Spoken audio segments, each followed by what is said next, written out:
to draw up here on the board in front of you, and you need to copy as much of this down as you can.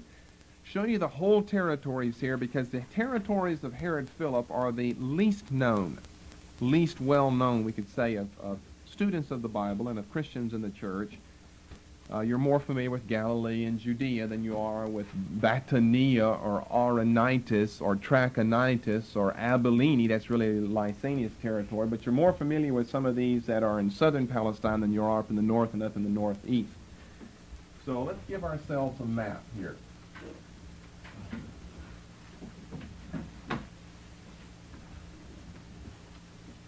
Here we've got the western coast with the promontory of Mount Carmel of Palestine,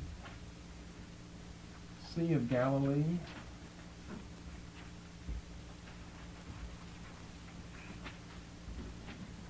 the Dead Sea, the Jordan River connects these. I'm drawing the Dead Sea in the old way that it's generally drawn. If any of you are really technical, you'll know that this land between the North and the South Dead Sea has now been dried up. But this is the way you'll generally see it. What we should really have, of course, but then it doesn't look like the Dead Sea anymore. You're so accustomed to seeing a kidney bean on your map. Really, that's what the Dead Sea looks like now, because it's dry land in between. But I like the old kidney bean drawing.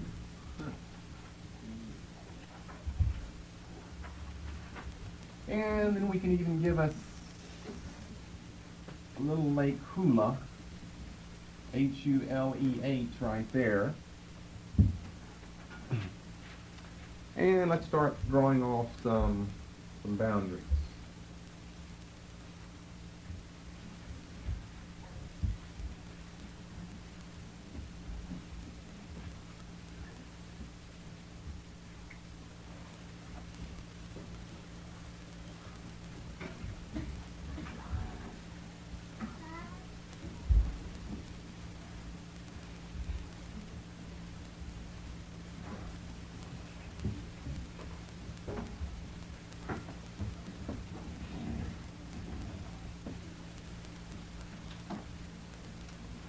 Okay, those are some of the chief boundaries that we need. Let's get some of the territories here. Here we're talking about Idumea,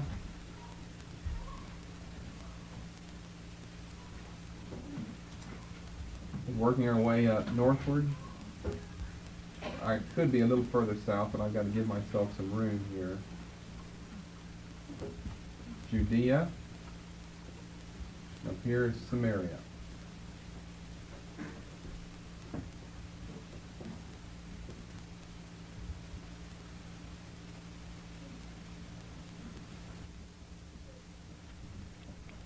All of this controlled, first of all, by the ethnarch Archelaus from 4 BC to AD 6. And starting in AD 6, taken over by the Roman prefect.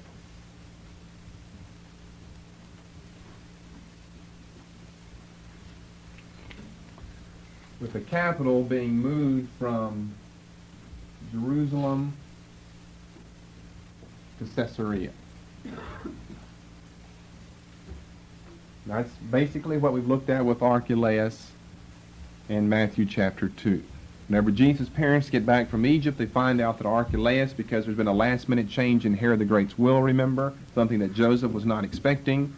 They find out who is in control down here in southern Palestine. They desire and decide to go back up north to Galilee, back up to Nazareth, which is where they were originally from anyway.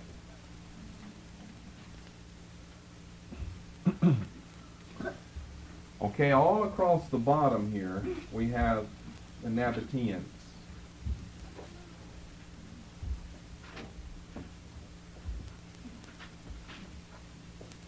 We have the Nabateans over whom Aretas IV was king.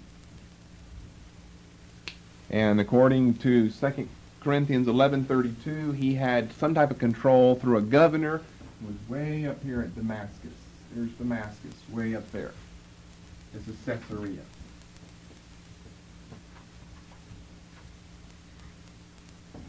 This is Damascus. Okay, then let's go over into our next individual, and that would be Herod Antipas. Here we have Galilee. And here we have Perea.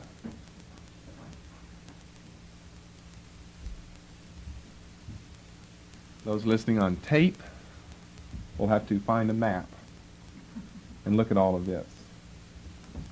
Can only preach so much on tapes. Galilee and Perea. Controlled by the, I'm sorry I have to write small, but I don't have much room here. Controlled by the Tetrarch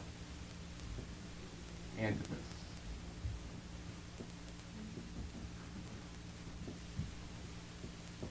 I'll put that little mark to show you that he controls his territory.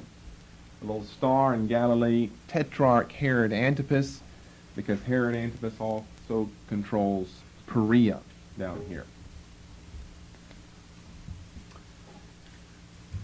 All of this the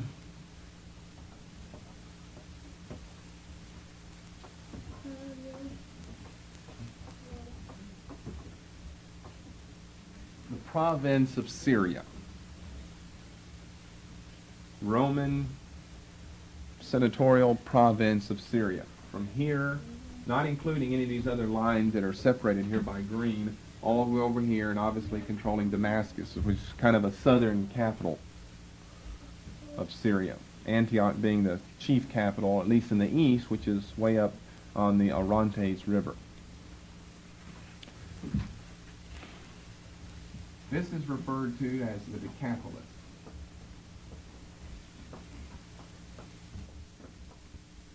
And part of the Decapolis also is right here.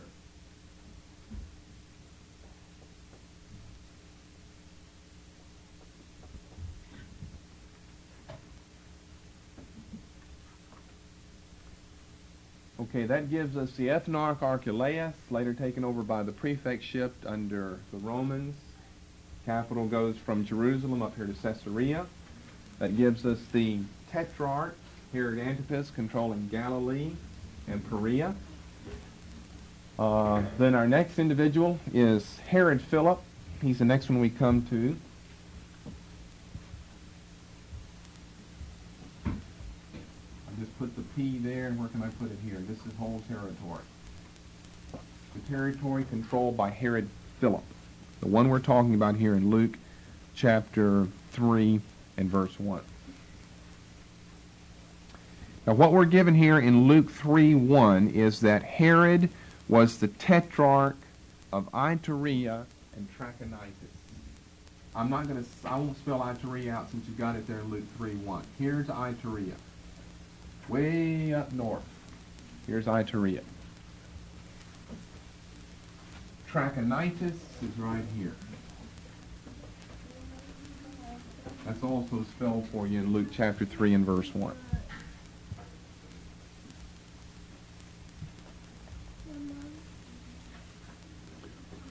But he also controlled 3 other territories.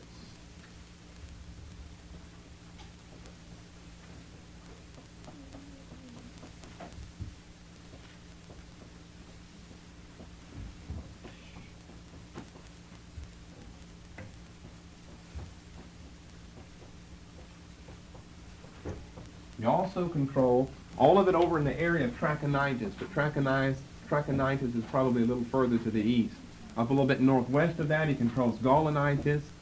A little bit southwest of that, Botania. And then a little bit southwest of Botania, Auronitis. So we've got Iturea, Gaulonitis, Trachonitis, Botania, and Auronitis that are all part of the tetrarchy of Herod Philip.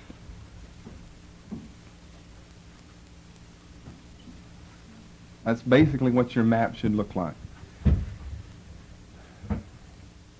Therefore, the only territory we have left to look at is this little slither right there. We'll be to that here in a moment.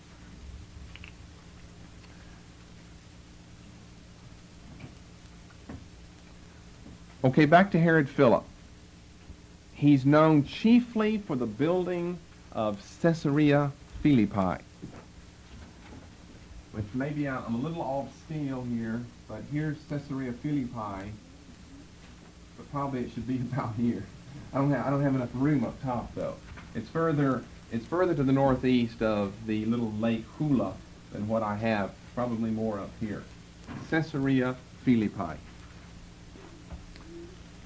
Now it was named Caesarea Philippi with a double P, the last P is a double P, to distinguish it from Caesarea on the Mediterranean, the Caesarea built by his father.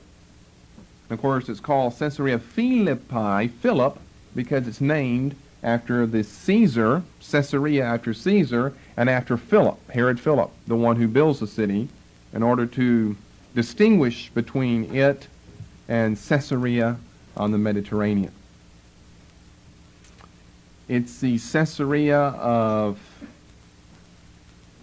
Matthew chapter 16. If you'll turn over there and Mark 8. We'll have a few things to say about this. I'll show you why. You'll see why it's important to know all of these territories. Well, you should already know why it's important, just because I told you that it is. But for other reasons, it is important.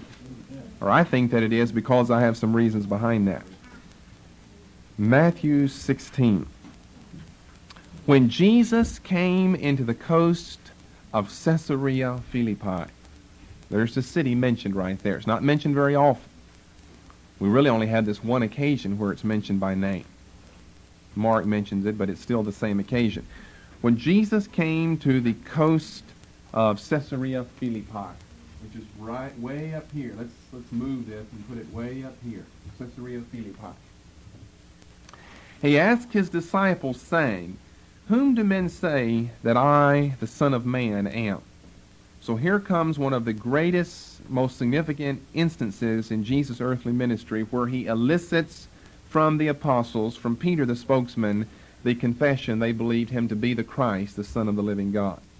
This takes place in the territory of Herod Philip, the tetrarch of Iturea, Gaulonitis, Auronitis, Botania, and Trachonitis, who built Caesarea Philippi, distinguishing it with that name Caesarea Philippi from Caesarea on the Mediterranean. They said, some say you're John the Baptist, some Elijah, others Jeremiah, or one of the prophets. And he saith unto them, But whom say ye that I am? And Simon Peter answered and said, Thou art the Christ, the Son of the living God. And Jesus answered and said unto him, Blessed art thou, Simon Bar-Jonah, for flesh and blood hath not revealed it unto thee, but my Father which is in heaven. And I say also unto thee that thou art Peter, and upon this rock I will build my church, and the gates of hell shall not prevail against it. And I will give unto thee the keys of the kingdom of heaven, and whatsoever thou shalt bind on earth shall be bound in heaven, and whatsoever thou shalt loose on earth shall be loosed in heaven. Remember William's translation of this says, whatever you bind on earth has already been bound in heaven, and so forth, which is probably a mistranslation of the Greek tenses here. We've discussed that with Bible translations. Caesarea Philippi is right at the source for the headwaters of the Jordan River. That's why probably the city was built here. You have Mount Hermon, which is over, well, Mount Hermon is over here. You have the anti-Lebanon range, which runs down here. In other words, you've got snow caps. In other words, in the springtime, you've got melting. In other words, you've got a lot of source for a lot of water here. And of course, chiefly, not counting the snow caps and the melting water and the ice and so forth, the melting snow that we'd have there, we have some springs, some very significant, huge springs that I've been, that come right out of the side of a mountain, and I've been there. And that is the source for the Jordan River. Then it flows down to this little Lake Kula into the Sea of Galilee, Jordan River all the way down here into the Dead Sea. Now, Caesarea Philippi, I've said before that most of the time, whenever we're talking about someone building a place or building a city, they're not really building, from scratch. Cut the trees down and just start building. There's something else there. Something else has existed prior to this time. And this is where his father, Herod the Great, had built this city. We mentioned this whenever we gave you his architectural works. Panion. Panion is the same thing essentially as Caesarea Philippi, but it's the earlier name, named after the Greek god Pan. And there is still a temple, the remains of the temple, and I've climbed to that and seen that. There's still a temple dedicated to the Greek god Pan, which sits right on the hill. I had slides of all of this, but I decided not to bring it. I don't know why, but I only have a few of Caesarea Philippi, and there's not much else that he does. One other thing, but not much else that Herod Philip builds as far as his architectural expertise was concerned, and adventures, or I would have brought that. But the Jordan River, the springs that flow into what causes the Jordan River, flow right out from the side of this small mountain, this small hill, which is very steep. And right above those springs, on the hillside, dug into the side of the hill, are the remains of the temple to this Greek god Pan. Evidently, it was a very good place to locate a city and to locate a village because of the availability of water. They're never-ending water because it's all fresh spring water there. Then Herod the Great builds a city, Panion here, and then it's kind of rebuilt and more is built, and a little bit of it is different, named Caesarea Philippi after Herod Philip. He also builds one other city that's important because it does appear sometimes in the Gospels. There's some question in the Gospel narratives whether we have one or two cities by this name, Bethsaida. Bethsaida. There's some question whether we have one or two cities by the name of Bethsaida. It kind of appears that we're talking about one city. Some of the geography, it seems like that the gospel writers have gotten confused. Were they crossing the Sea of Galilee from the north to south or south to north, east to west, or west to east? But taking into consideration the fact some of those things, if not all of them, can logically be explained, it seems as though we're to take Bethsaida, the references to Bethsaida, both in the Bible and extra-biblical references, to refer to the self-same city. It was a city built, in parentheses, rebuilt, refortified, rebuilt by Herod Philip. So, and I'll show you where it is here in a moment. So we've gone down a whole list of various architectural works by these men. Herod Philip, or Herod the Great rather, I've just given you one, Panion. He built Caesarea, Herodium, refortified Jerusalem, building on the temple, named a city Phasaelus after his brother, built many and various things. Archelaus built a city, named it after himself. Herod Antipas has rebuilt Sepphoris. His chief contribution is the building of the city of Tiberias. Now we're to Herod Philip. Herod Philip, the chief city that he builds, is Caesarea Philippi. And the second thing is Bethsaida, that he renamed Bethsaida Julius, or Julia, which was right here, kind of on the northeastern shore of the Sea of Galilee, which he named after the daughter of the emperor. The emperor in Rome's daughter's name was Julia, or Julius. Julius is supposed to be masculine and Julia feminine, but sometimes I've read it both ways. An A ending is supposed to be feminine and an S ending masculine, but be that as it may, Bethsaida Julius or Bethsaida Julia.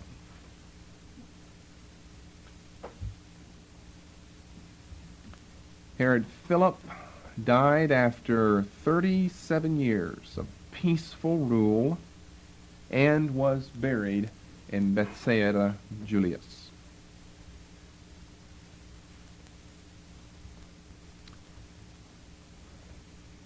Now, we've got lots of scribbling on the board up here. What's so important about, forget the rest of this, what's so important about Herod Philip, his territory there? Well, this is what you find in the gospel accounts. We just said that he died after 37 years of a peaceful reign and rule, and was buried in Bethsaida Julius. We've said that he was the mildest of the sons of Herod the Great.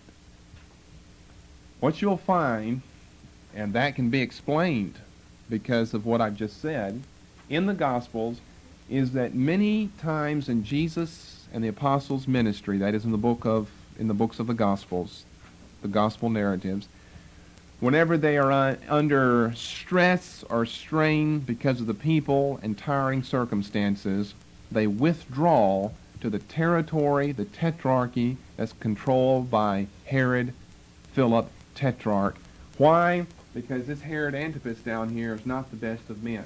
And they retire, and neither are the prefects, and especially all the Jewish rulers, the leaders of the Jews that live down here in Jerusalem. They retire out of southern Palestine, out of Galilee, therefore out of the control of Archelaus, later the Roman prefect, Herod Antipas in Galilee and Perea, up into this territory. Caesarea Philippi being one of them. Matthew chapter 16 setting that forth. Up into the territory controlled by Herod Philip, because they knew if we get up there we can probably experience some peace and rest. Many times whenever they're withdrawing from the multitudes, they go up north. They go to the northeast, to the east or to the northeast of the Sea of Galilee. And that's why, in my opinion, it's significant to know something about Herod Philip and know the territories that he controlled. He knew that he could experience peace up here whenever he withdrew himself to an area controlled by a man that was controlled by peace, which was Herod Philip. Not related to any of the Herods, not part of the Herodian family, but we've got to wrap up Luke chapter 3 and verse 1. And that man's name is Lysanius. Lysanius, mentioned as Tetrarch of Abilene. Not much is known about this man. This is the only place where he appears in the Bible, Luke 3:1, Lysanius. We do have one problem with the man, and it concerns Josephus. Josephus makes a reference to one Lysanius that ruled an area near, not exactly equivalent to Abilene, but a man named Lysanius that controlled and ruled an area that was close to, nearby, near to this Abilene of Luke 3:1, but he was killed by Mark Antony in 36 BC. That is the only extra-biblical reference we have to a man by the name of Lysanius. Well, you see what our problem is here. Luke must have made a mistake then, they say. The critical scholars say Luke has made a mistake. This is John the Baptist's ministry.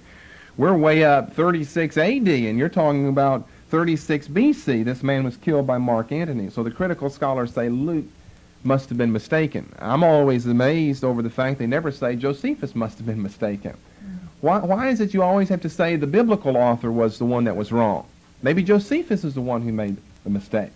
Better explanation of that, why not have two men? One, a father or grandfather or great-grandfather, since we're talking about a man by the same name who controls not the same territory, but essentially the same, because we're talking about territories that are near to one another. If that's true, it seems like the best thing to do is, instead of charge Josephus with an inaccuracy or Luke with an anachronism, to say we've got two men by the name of Lysanius, the one in BC years controlling a territory a little east of Abilene, and the one in Luke's Gospel, Luke chapter 3 and verse 1, controlling Abilene, and of course that'd be this little leftover territory that we have right here. So here we have Lysanius controlling Abilene, I believe, Abilene, which is just due east to Iturea, part of the tetrarchy of Herod Philip. So we're saying probably in reality Luke's Lysanius was a descendant of the Lysanius of the writings of Josephus. Now that is a fairly thorough look, if I may be allowed to so say myself, excluding the prefects, the procurators in Palestine, in which we will be looking later, of the political divisions and the tetrarchies of the land of Palestine in the first century. Notice that Luke is basing his whole gospel on this geographical, political, chronological framework of Luke chapter 3, verses 1 and 2. He's setting the scene. That's the framework. And then he's going to go on and talk about the territories of Herod Philip, the territories of the prefect Pontius Pilate, the territories of Herod Antipas. And so he's setting the scene here. This is a key to understanding Luke's gospel, is being able to differentiate all of this material that's been piled up. I mean, it's just one name after another accumulating and piling up here on us in Luke chapter 3 and verse 1. And that will cover this whole territory of Palestine, even into areas that we don't think of as Palestine. We basically think of, Palestine, something like this is really what we think of Palestine. Or maybe we could even give ourselves a little bit over there and across. There's Palestine right there. Well, that is Palestine in the narrow sense of the word, Palestine proper. But we get over here and can control this whole area of Korea, and we get up here and control some of this area that had belonged to some of the Old Testament nations that are mentioned back in the book of Deuteronomy, and even way up north of there, up into Syrian territory. And notice that the province of Syria comes all the way down over here. We could even say that we might still have Phoenicia running up here, something like that. I didn't give that to you, but we're not too concerned with the northwest there, but just getting this province of Syria in. So that takes care of Luke chapter 3 and verse 1, an important verse that we've kind of been using in our look here at various political leaders in Palestine and the adjoining communities and territories and countries here in the first part of the 1st century A.D. Now, the only person that we really haven't looked a lot at that we'll have to look at will be Pontius Pilate. We're in Luke 3 and verse 1. So this map that we've given you with all of these territories and all of these various people on them, and it's all divided up here that you have now for these various tetrarchies and so forth, the territories controlled by these men should help you to better understand these men and better understand what we have going on in the New Testament. That leaves us with this political aspect of the intertestamental period. This leaves us with, two more things that we're going to be looking at. Leaves us with the Roman prefects. We're going to have to look at them, the Roman prefects. Remember that Archelaus was banished from Palestine to Gaul in AD 6. And after he's banished, and the Roman prefects take over. So I said that we'd drop that at that time and pick up with that later. That's one thing we had to look at, as well as the later Herodian leaders in the book of Acts. Those are really the two chief things that we've still got to look at before we're through with this political section in the intertestamental period. The Roman prefects and the later Herodian leaders of the book of Acts. But before we get to that subject, we have another subject to look at. Those are the two we have left, but this is kind of a little interlude that we have to study. That's going to take us quite some time. A lot of notes I have to give on this, and it concerns who probably, at least from the historical point of view, is the most difficult person in all of the New Testament. Do you happen to know who that was? Who's the most difficult person in all of the New Testament? While you're thinking, I'll give you a little quotation from A.N. Shure and White's writings. There is one name that has caused more controversy than any other of the Roman phenomena in the New Testament, and that is, and he goes on to name him. No, not Pontius Pilate. No, not Felix. No, not any of the Agrippas. How about Quirinius? Say, I didn't know he was in my Bible. Well, that's the Latin form of his name. Cyrenius. Well, I didn't know he was in my Bible either. Well, he is. That's the Greek form of the name. That is the most difficult person in all of the New Testament. William Ramsey has said that it's probably the most difficult, critical question, not just a political figure, but the most difficult, critical question in all of the New Testament. So I'm kind of highlighting what we're going to be looking at by giving you that statement about this man, Quirinius or Cyrenius. He's the most difficult figure. Another quote from A.N. Sherwin White, he says, "A few remarks may here be added by way of a footnote to this man and the question which appears to have now reached a condition of agnostic stalemate. Now, Ian Sherwin-White, we'll be mentioning him in his book later on. You don't need to be familiar with that now. It is a highly recommended book, but don't worry about it now. We'll come across that later in another context here in the intertestamental period. But he's probably the leading authority. He's a Roman historian is what he is, and he studied the New Testament, which really makes him a leading authority on the question of all of this prefect, procuratorship, legates, tetrarchies, ethnarchies, all of this business that's found in the New Testament. He hasn't put out a lot of writings. He's put out a little thin volume that deals with some of these questions, more or less from a superficial point of view. And as he says there, this question about Cyrenius or Quirinius has basically the whole problem now has come to an agnostic stalemate. Now, you know what it means to be agnostic. It's not atheist, it's not anti-anything, but it's not theistic, it's not pro-anything, it's we don't know. An agnostic stalemate among conservatives and among liberals as well, that we have just about, with all of the ink spilled on so many pages over so many centuries now, we just about reached the position of agnostic stalemate. There's nothing that really can be said or done about this whole question, but either take it by faith if you're of a theistic mind and believe that Luke the historian was not only a Christian historian but an accurate and correct historian, or take the atheistic position and say, well, Luke would have to be wrong, since we can prove from history that he is wrong. Now, I told you before that Luke 3 and Luke 2, as well as Luke 1, the first 4 verses of those first 3 chapters are very important. For the continuation, I told you before that Luke 3 and Luke 2, as well as Luke 1, the first 4 verses of those first 3 chapters are very important. Verse 4 of the first chapter, of course, is his preface. Verse 4 to the second chapter are his introduction to the birth of Christ, the whole nativity story here. He introduces it with a chronological consideration that, well, he was trying to be precise about something. It's just so interesting that his desire to be precise is the one thing that's caused so much controversy and so much ink to be spilled over this question.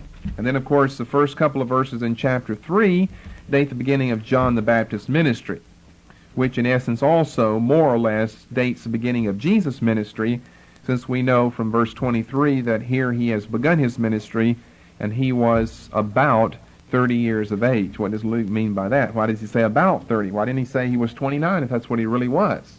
Or 31 if that's what he really was? If we said about 30, really would mean anywhere from 28 to 32. 28 to 32 is about 30. We'd probably think of prior to 30, 28 to 29. He would be about 30. Well, that's not our study. We'll study that some other time. Maybe I'm just trying to determine where to start. I've got so much material here. Let me start with some of White's material. I've got it written in my own way, but I like the way these other people have said it. Maybe I'll give it to you all the different ways. By the way, you need to know where we are and what we're talking about. We're in Luke 2, of course, in verse 2. Now, see, there wasn't a hand that went up in the building over this, because you don't get too much teaching in the church on Quirinius. But if anyone asks you what's the most difficult political or historical question to answer in the New Testament, it'd be the identity of Cyrenius. Or we're going to call him Quirinius, since that's his Latin name. Of course, these are Roman leaders, Roman governors, so they have Latin names, not Greek names. So we're going to refer to him not as Cyrenius, but as Quirinius, Q-U-I-R-I-N-I-U-S, just like it sounds. Quirinius, Q-U-I-R-I-N-I-U-S, Quirinius. Maybe I better read this section. I'm so familiar with this now, having studied so much, I'm just assuming that you know what I'm talking about. And that's always difficult, you know. Came to pass in those days that there went out a decree from Caesar Augustus that all the world should be taxed. And this taxing was first made when Quirinius was governor of Syria. And all went to be taxed, everyone into his own city. I mean, see, that's a little parenthetical phrase there. He's trying to be precise in his chronology. And it's his precision of all things. I mean, you think that whenever someone's just kind of blubbering along there, he would make a mistake. He didn't have to add that little statement there, giving us the date. He's trying to give us the date. This is the taxing that was made when Quirinius was governor of Syria. And it's his very precision that gives us our problems. Joseph also went up from Galilee out of the city of Nazareth into Judea, unto the city of David, which is called Bethlehem. And then here he tells us why. Because he was of the house and lineage of David, to be taxed with Mary, his espoused wife, being great with child. Let's see what we're talking about here. This is the nativity account. Most of it's well known in a superficial aspect, of course. You're learning more about your superficial knowledge of the Bible the more we learn about other things besides a superficial knowledge of the Bible. I like to say that the nativity accounts, it's well known. It's well known from nativity plays in church, but that's a real superficial presentation of what the nativity account is all about. Now we're a little more familiar with this whole business of territory. We're up here at the Sea of Galilee. We've got Nazareth here. We've got Bethlehem way down here, Jerusalem here. Evidently they're living up in Galilee. They're living up in Nazareth. And this is part of the whole problem, so don't just think I'm just trying to draw some more because I like to draw. I do like to draw, but that's not why I'm doing it. Well, I like you to be able to see what I'm talking about. I can always understand and remember things better and longer. But this is part of the whole problem. They're living up in Galilee in Nazareth, Mary and Joseph. They have no children according to Matthew 1. Jesus was her firstborn son. So they have no children. They're evidently married, but they're living up in Nazareth. Then whenever this decree comes out from Caesar Augustus, according to Luke 2:1, they go down, they begin traveling, they go down to Nazareth. And it very specifically said that this was the city of David, which is called Bethlehem, and then it very specifically tells us that he was of the lineage of David. And therefore, for some reason, we're supposed to gather then that this is done upon the basis of his ancestors, his lineage. Or why give us this little parenthetical addition to the end of verse 4, letting us know that he is a descendant of David. I mean, he is not giving it to us like Matthew did for theological reasons. See, Matthew gave it to us for theological reasons. Jesus Christ, the son of David, the son of Abraham. He gives it to us for that reason. Luke is not for that at all. It's to help supply some information of what's going on with this decree that is issued by Caesar Augustus. So he has to travel, he and her have to travel all the way down here. Then you kind of know part of the rest of the story. Verse 6, and so it was that while they were there, the days were accomplished that she should be delivered. See, my method of study and my method of teaching has always been, before we get into, a lot of people would say, well, who cares about the decree of taxation from Caesar Augustus? What's important is the birth of Jesus Christ. Well, I'd be the first to be in agreement with that. Who cares about the decree of Caesar Augustus if we're saying what's the most important of the two? The most important of the two is that Jesus Christ is being born here. But Luke gave us 5 verses before he started into verse 6 up. And my method of teaching has always been, and we're still doing this in all of our studies, we're looking at all these, what people call technical things, bookish things. So that whenever we want to study the nativity finally, what's the significance of this? What are all the ins and outs of this? Then you'll understand it in its background, just like all the early Christians did of the first century. Just like Luke evidently intends for us to understand, since he's writing to them and to ourselves as well, who didn't know this background. He's writing to different people who don't know this background. And so he supplies it here in the first 5 verses. So anyway, verse 6, it was that while they were there on this business of taxation, he has to take a leave of absence evidently from his carpenter shop up here to come down here. That's about that's a 3-day journey. That's about a 3-day journey from Nazareth all the way down here to Bethlehem, 3 days back. And it's while they were down here in this period of the decree that's been issued by Caesar Augustus that it's time to deliver the child. And she brought forth her firstborn son and wrapped him in swaddling clothes and laid him in a manger because there was no room for them in the inn. What's interesting about this, if you're not following my train of thought, is the fact that Micah had prophesied in Micah chapter 5 and verse 2 that the Messiah would be born in Bethlehem. Amen. And the way God works it out is to send out a decree from Caesar Augustus, which gets Joseph and Mary down here to Bethlehem, which fulfills Micah chapter 5 and verse 2. Now do you have goosebumps by about now? Now you understand. See, I'm thinking of all this, and I'm just assuming that you're thinking of all this. What's the significance of getting down to Bethlehem? Well, the prophets had prophesied that. And God, he did speak in a dream on several occasions to Joseph in Matthew chapter 2, but not here. He works in this huge providential way by governing the whole affairs of the Roman Empire that gets this one little carpenter and his newly wed wife down here to this little obscure town of Bethlehem to fulfill Micah, and Augustus Caesar thinks, who cares of Micah the prophet, to fulfill Micah the prophet's little prophecy in Micah 5 and verse 2.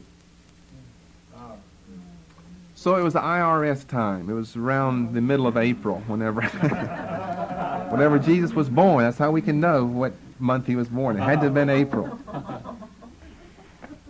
Okay, now that we know that, now let me read some things and see if you listen. I'll give you take notes from my notes. Don't take notes from these guys, because this guy ends up mixed up. The point at issue is familiar. Well, it's not to you, but now it's becoming familiar. So you didn't know you were going to learn. Yes, you did. If you were thinking you'd learn something new at church tonight. Amen. But you didn't know we'd be studying the most important, critical question in the New Testament. Luke dates the birth of Christ by connecting it with the census of Judea taken, as is made abundantly clear in Josephus, when Sulpicius Quirinius was governor of Judea after the annexation of the province in AD 6. Now, I think we got a little typo here. He's not governor of Judea. I mean, we just read there in Luke 2 and verse 2 when Quirinius was governor of Syria. The same thing as what Josephus said. Must be a typo. He calls him Quirinius, governor of Judea. But anyway, after the annexation of the province in AD 6. Now, that's an important date. That's why I've been harping on the fact that Archelaus reigned from 4 B.C. to AD 6, 10 years, was banished to Gaul, and then the province of Judea was incorporated into the Roman Empire as part of the province of Syria. That's very, very important, and that's where Quirinius comes into the picture later on. Okay, now, okay? You got to be sure to be getting all this. That means Jesus was born in AD 6. That is when Quirinius became governor of Syria. He was governor in Syria from AD 6 to AD 9. So the birth date of Christ would have to be AD 6, according to Luke's gospel, according to Luke. This date conflicts with that of Matthew, who connects the nativity with the last years of Herod the Great and the accession of Archelaus. So you wouldn't even comprehend all this unless you've been taught on this. And you know the last years of Herod, that'd be about from 8 to 7 to 6 down to 4 B.C. Somewhere the last years of Herod the Great, and the accession of Archelaus. That's around 4 B.C., 5 to 4 to 3. 10 years earlier. Luke's date also conflicts with his own setting of the nativity of John. We know from facts in chapter 1 that John and Jesus are essentially the same age. John the Baptist is 6 months older than Jesus. Essentially, they're the same age. And yet he's saying here, not only did Luke contradict what Matthew said, but Luke contradicted what he said. Where was that? Well, that'd be chapter 1 and verse 5, where he said that John was born in the days of Herod, the king of Judea. Remember, that's the verse in Luke that we've used, dating John the Baptist's ministry to the last days of Herod the king, king of Judea. So the last days of Herod would be like 6 B.C., when John the Baptist was born. This is what you have to be thinking of. And over in chapter 2, Quirinius is governor of Syria in AD 6, and that's when Jesus is born. Therefore, their age difference, 6 and 6, are 12 years apart. They'd be about 12 years apart in age. Whereas in chapter 1, verse 36, I believe, we're told they're only 6 months apart. So see, we're ending up with all types of problems here. When do you think the date for Quirinius would be? Well, you see, we're not supplied with that in Luke. We just said when Quirinius was governor of Syria. We're not told what the day was, though, what the date was. Well, I want to save that for later. See some more of his stuff to read. Luke alone among the gospel writers is imbued with the notion of chronology, which I pointed out to you from chapters 2 and 3, among others. And he alone tried not only to date the beginning and end of the life and mission of Christ, but to fix in time the otherwise timeless narrative of the mission in Galilee by the fourfold introduction of cross-references to Herod the Tetrarch. That's there in Luke chapter 3 and verse 1. The chronology of Luke is deliberate. The internal coherence of the lengthy formula by which Luke dates the beginning of the mission in chapter 3 and verse 1 cannot be challenged for accuracy. In the 15th year of Tiberius Caesar, when Pontius Pilate was governor of Judea, and so forth. The details are not in dispute. Well, that's true about chapter 3 and verse 1. Luke is very specific in his chronology. In the 15th year of the reign of Tiberius Caesar, Pontius Pilate governor, Herod Tetrarch of Galilee, Philip Tetrarch of Iturea and Trachonitis, Lysanius Tetrarch of Abilene. He said the details here are not in dispute. Why then should one challenge the equally coherent dating of the Nativity in chapter 2, verses 1 and 2? That's one good argument in favor of Luke's accuracy. He's very accurate in chapter 3. Why assume he made a mistake in chapter 2? It's a false procedure to attempt to explain it away as a confusion with earlier events. The taking of the Roman census in Judea made a tremendous impact in Jewish history, and we'll discuss what that impact was later. It was a most notorious event, as Josephus makes very clear. The author of Luke cannot have been under any doubt or confusion when he selected that date. But its selection, AD 6, for the birth of Christ. Quirinius was governor of Syria, a legate of Syria from AD 6 to AD 9. But its selection was a deliberate rejection of the tradition of Matthew, which connects the Nativity with Herod and Archelaus. Now see what he's saying, what he does go on to say here, he says it here and he's going to say it again in the next paragraph, is that Luke and Matthew are at odds with one another over the date for Jesus' birth. One saying it's way back in Herod's rule, 6 to 4 BC somewhere. The other one up in Quirinius' rule, AD 6 to AD 9. So we're talking about anywhere from 10 to maybe 15 years difference. Now it is interesting, and he points this out, and I think I pointed it out before, in Matthew chapter 2, verses 1 to 18, we're not given any indication, I need to say this, I haven't said this as such, in these first 18 verses, as to what year of Herod's rule we're talking about.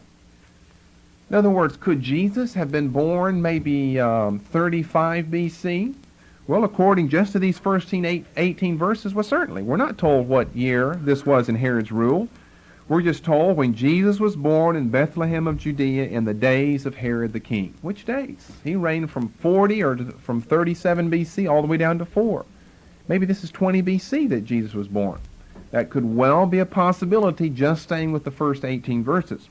However, from 19 to 23, he seems to let us know he was talking about the end of Herod's reign, because the next verse says when Herod was dead. Had to be the end of his reign, or Jesus would be a grown man by the time Herod is dead. Then they bring the child back. So I think we've just kind of taken for granted, or you might have, and I haven't really spelled this out to you. We know the date of Matthew 2. It was such and such date, 6 BC, 5 BC or something. Well, we don't know that at all from the first 18 verses. We're not alerted to that until the end of the second chapter. We find out that Herod dies, and then Archelaus, verse 22, rules or reigns in his stead. Okay, so let's go back to this sentence and make sure you understand what he's saying. He said Luke's selection was a deliberate rejection of the tradition of Matthew, which connects the Nativity with Herod and Archelaus. This notion is confirmed by Luke's acceptance. Now watch this. If you go over to Luke, must be chapter 2 again. Yes, in verse 22. These are some of the things we just haven't dealt with, and we're only dealing with this with the Nativity whenever we have to because of the leaders that come into play here. The leaders really don't come into play in Luke in verse 22 of chapter 2. But what about Matthew? Let's read verses 21 and 22 and see if you can tell me what's a problem here in Luke 2, verses 21 and 22. Now, just pay careful attention for the next hour or so in this teaching. This is very important. When 8 days were accomplished for the circumcision of the child, his name was called Jesus. Well, Matthew tells us that, and he tells us the interpretation, that it's because he came to save his people, Emmanuel, which was so named of the angel before he was conceived in the womb.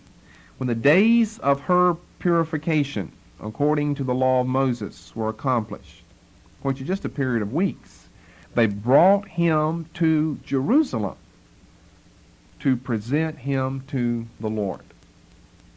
Now, you knew that was there. But what's the problem with that in light of your understanding of all that's going on in Palestine now? You don't see a problem yet? Pardon? Why not?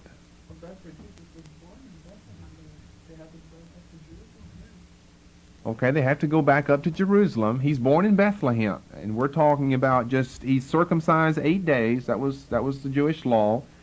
For her period of purification, we're talking about 33 days, according to Leviticus. So he's just a matter of weeks old. They travel from Bethlehem up to Jerusalem. But what's the problem, though? You don't see the problem yet. What did we read over in Matthew 2? Let me say it another way. You'll get it now. You sure you want me to say it? Or do you want to reason this out on your own here? It's right before your eyes. Okay, but why was he going to Egypt? Okay, the angel told him, but why? Herod was after him. Where does Herod live? Jerusalem. Was Jesus really born during the days of Herod the Great? Or was he not born in the governorship of Quirinius after Herod was dead? How could he be going to Jerusalem? In other words, Luke is contradicting Matthew's account here. Matthew says that Herod's after him, and they flee down to Egypt as a result of that. Luke says nobody after him. He went right up to Jerusalem when he was just a little baby, right into the temple. You see the problem now? Herod would have killed him. You say, well, they went secretly. It's no secret when you go to the temple and go through all of the liturgy of the Levitical code. That's no secrecy involved with that at all. You can't come during the nighttime. That has to be done during the daytime. Certain set times for that to be done. Now you see the problem. See, you would never see this otherwise if you don't put all these connections together here. So what got me off on that? Some sentence I was reading here. So I'll let you work on that in your mind now for a while. You see, the whole point being made by Sherwin White, and that's not the point we're trying to make. We don't believe there's a contradiction between Luke and Matthew. He evidently and obviously does. But the whole point he's trying to make is that Matthew's gospel came out first. It came out the earliest between Matthew and Luke. Maybe Mark was earlier, but between these two, Matthew was first, and Matthew was wrong. He was incorrect. Luke, we're told in his preface, the first 4 verses of the first chapter, made diligent inquisition as to what was the origin of this whole movement of Christianity. Therefore, Luke has better sources, better source material, therefore Luke's gospel is more reliable. Therefore, Luke was written to contradict, or we should really say, that's a more diplomatic term, would be to correct the misconception stated in Matthew that moved Jesus' birth back 10 to 15 years too early in history. And who's the historical minded of the two? Luke. Luke must be the one who's right.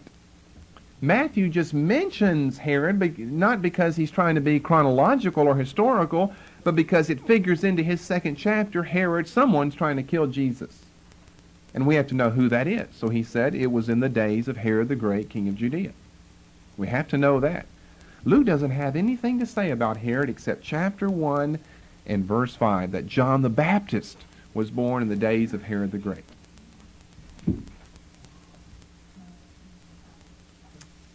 This is getting like a mystery novel here.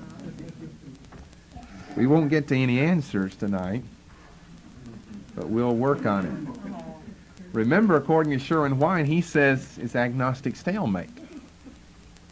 Is that really true? This notion, let me go back. I've got to pick up my sentence that I was reading here. But its selection was a deliberate rejection of the tradition of Matthew, which connects the nativity with Herod and Archelaus. This notion is confirmed by Luke's acceptance of the visit of the Holy Family to Jerusalem soon after the birth, when the days of purification were accomplished. This visit excludes any connection with the angry Herod of Matthew's Gospel, which is the point I was just trying to make there. So far, Luke seems to be systematically contradicting Matthew in his version. That's what he's writing here.